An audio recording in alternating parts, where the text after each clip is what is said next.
समय लगेगा। लेकिन मैं और हमारे साथ 1.5 करोड़ मधेसी और कुछ जो पहाड़ के जनजाति हैं, इसको ऐसे नहीं छोड़ देंगे। आप भ्रम में मत रहिए। आपका सब गतिविधि, वर्तमान सरकार का सब गतिविधि लोकतांत्रिक सरकार के गतिविधि के विरुद्ध में है, लोकतंत्र के मूल्य और मान्यता के विरुद्ध में है। यह पूरा के पूरा कम्युनिस्ट तंत्र, एक प्रकार से अधिनायकवादी तंत्र, एक प्रकार से हिटलर तंत्र लागू करना चाहते हैं। तो ये हिटलर तंत्र आपके पार्टी में चलेगा, क्योंकि आपके पार्टी में कौन प्रकार के लोग हैं वो आप जानते हैं। देश में और कम से कम मधेश में तो ये चलने वाला नहीं है। मधेश ऐसा प्रवृत्ति का लोग है कि जब राजा ज्ञानेंद्र ने जब पूरा डंका पीटा था देश भर में, उसका कहीं कमान नहीं रोका रहा था, तो मधेसी जनता को 5 लाख लोग जनकपुर में खड़ा हुए और कहे कि खबरदार, मधेसी लोकतंत्र प्रेमी है, न्याय प्रेमी है। और उसके आंदोलन को हम लोगों ने, उसके अभियान को, राजा ज्ञानेंद्र को अभियान को सबसे पहले जनकपुर के धरती से हम लोगों ने चुनौती दिया। प्रचंड की तूती बोलती थी उसके अन्याय की, तो मैं आ रहा हूं उस विषय पर। प्रचंड के अन्याय का तूती बोलता था, कोई जमात उसके विपक्ष में खड़ा होने के लिए तैयार नहीं था।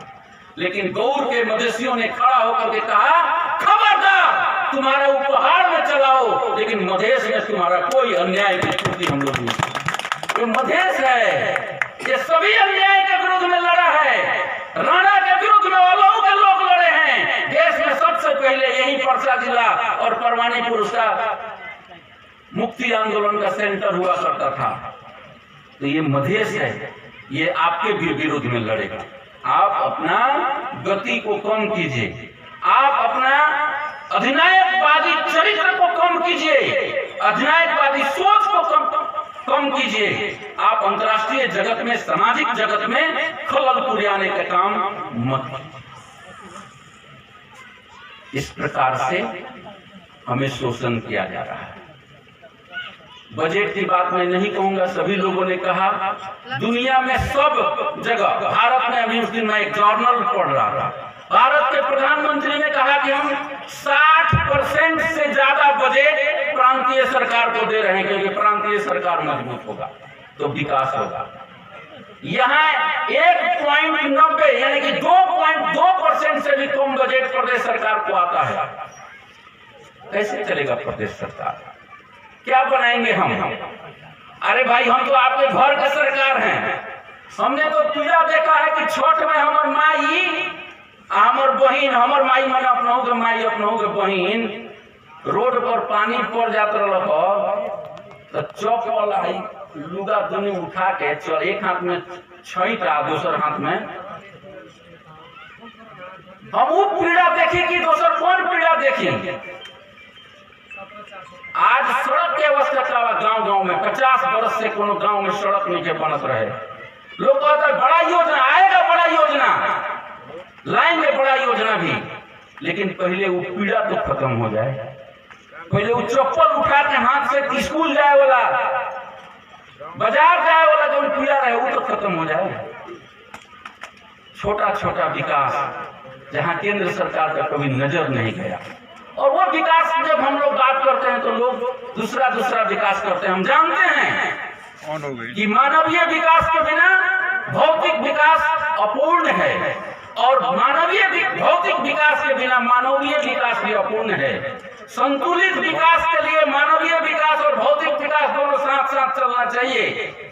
हम इस बात के पक्षधर हैं, लेकिन हम क्या करें?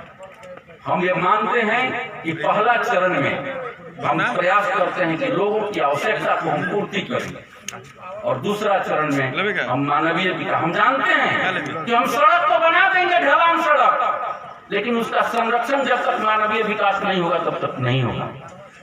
लेकिन दोनों ले चलेंगे हम साथ साथ। कांग्रेस का बात की बात करें, अब एगो पहले पार्टी रहे कि लोग कहे कि दुई एगो पार्टी बा, एगो मैंने हई पार्टी, एगो हई पार्टी। अब वो पार्टी रहे तो ऊपर हालत का बा एगो आशा रहे कि लोकतांत्रिक पार्टी इतनी 40 वर्ष 50 वर्ष से जौना के मुंह से सुनी सुनते हुए लोग प्रजातंत्र प्रजातंत्र। अब प्रजातंत्र रटे वाला पार्टी के हाल का बा कि प्रजा में कहाँ बा तंत्र कहाँ बा, दोनों के कोनो तालमेल पार्टी में नहीं। ओकर अपने ठेकान नहीं कि नेता कहाँ बा, नीति कहाँ बा और नेतृत्व कहाँ बा, ओकर कौन नेता बा। एगो नेता के ताल्लुक ओकर स्टेटमेंट पढ़त नहीं नेपाली कांग्रेस के कि शेर बहादुर बने को नेपाली कांग्रेस और नेपाली कांग्रेस बने को शेर बहादुर हो बने यसलाई यो पार्टीलाई स्वाहा गरिदिए हुन्छ। बहुत भारी नेता नेपाली कांग्रेस के नाम कहम तो फिर लागिल टेलीफोन करके बतियाए तो सुधार हो जाए ओकरा में। ओकर हालत का बा हम बार बार कहें कि दो प्रकार के राक्षसी देते हैं। एगो रहे कंस, तो का करे जो लाठी भाला हुआ हुआ उखाड़ फेंक के लोग तरसा आतंक मचावे। जौना गांव में गई तौना गांव में हाथी से दबवा देवे, घोड़ा से दबवा देवे, लोग कुछ कर देवे, ट्रैक्टर से दबवा देवे। वो घड़ी ट्रैक्टर ना रहे लेकिन ये घड़ी हो गई बड़कल। आ एगो रहे पूतना, आतंक ना मचावे लेकिन का करे मीठ खोले, लेकिन ओकरो दूध में जहरे रहे। अमृत के नाम के कोनो दर्शन भेट ना रहे। तो नेपाल मधेसिया खातिर तो दोनों के दू हालत बा। एगो कम्युनिस्ट पार्टी बा तो आतंक मचा के हमने के खत्म करता, कांग्रेस पार्टी बा तो दूध पिया के मीठ बोल के खत्म करता। कल्याण दोनों में कोनो से होने वाला नहीं, कल्याण होने वाला नहीं तो हो गए, कल्याण होने वाला नहीं तो हो गए। हमने के तो कथी ना देनी सन दोनों पार्टी के। अरे मधेसिया पार्टी तो अबगे आयल तो भाई सत्ता में अबगे गोइल बा। एकरा पहले तो वार्ड से लेके प्रधानमंत्री तक तो रहुए लगन रहने लगे। नोट देनी सन, वोट देनी सन, मसूरी चावल देनी सन, बासमती चावल देनी सन, दही पर के छाली देनी सन, गाय के घी को आने लगन तो मालिक लोग के गाय के घी दिया, भैंस के घी को अलग लोग भैंस के घी दिया। लेकिन ओकरा एवज में काथी मिलल तो आंदोलन करे बनी सन तो मुंह पर गोली मिलल। ओकरा एवज में काथी मिलल कि नारा लगावे बनी सन हमनी के मधेसी हैं सन, बोनाफाइड नेपाली नागरिक हैं सन, हमनी के नागरिकता मिले के चाहिए तो कह जाल गई तो हमनी के बिहारी हो गलन तो हमनी के नागरिकता के कोनो आधार नहीं। एक बेर मंगलक मधेसिया, एक बेर कि मधेश के भाषा संविधान के धारा 7 नंबर में लिखल बा कि देवनागरिक लिपि को नेपाली भाषा राष्ट्रीय कामकाज को भाषा होने चाहिए। तो नेपाली भाषा राष्ट्रीय कामकाज को भाषा तो 50 वर्ष देखी छ।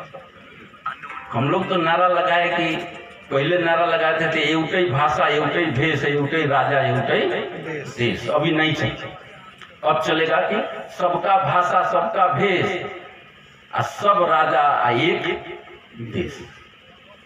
यहाँ 3 करोड़ लोग राजा होगा, देश एक होगा, पहचान अलग होगा।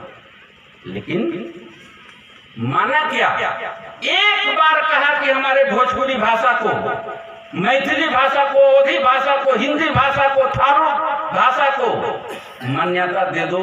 और उसी धारा में जहां जिस संविधान के धारा 7 में तुमने लिखा है भाई कि देवनागरिक लिपि को नेपाली भाषा, तो वही